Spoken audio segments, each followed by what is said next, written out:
பகவான் கிருஷ்ணருடைய நாமத்தை ஜபமாலையில எப்படி ஜபிக்கிறது இந்த வீடியோல நான் காமிக்க போறேன்.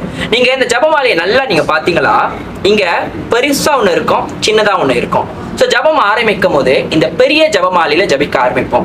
எந்த விரல்ல ஜபிக்க வேண்டுமா, நம்ம இந்த நடு விரல்ல தான் ஜபிப்போம். யூசுவலி இந்த விரல்ல நம்ம ஜபிக்க மாட்டோம், ஏன்னா இந்த விரல் வந்து ஈகோவை ரெப்ரசென்ட் பண்ணுதுன்னு சொல்றாங்க. சோ ஆன்மீக விஷயத்துல இந்த விரலை உபயோகப்படுத்த மாட்டோம். சோ நம்ம இந்த மிடல் விரல் இருக்குல்ல, ஜபமாலை, இந்த பெரிய ஜபமாலையை நீங்க இப்படி எடுத்துட்டு இந்த இடத்துல நீங்க இப்படி வச்சுக்கணும். இப்படி வச்சுட்டு தம்ம வந்து நம்ம பிடிச்சுக்குவோம். பிடிச்சுக்கிட்டு ஒரு முழு மகாமந்திரத்தை சொல்லுவோம். ஹரே கிருஷ்ணா கிருஷ்ணா கிருஷ்ணா ஹரே ஹரே, ஹரே ராமா ராம ராம ஹரே ஹரே, ஹரே கிருஷ்ணா கிருஷ்ணா கிருஷ்ணா ஹரே ஹரே, ஹரே ராம ராம ராம ஹரே ஹரே.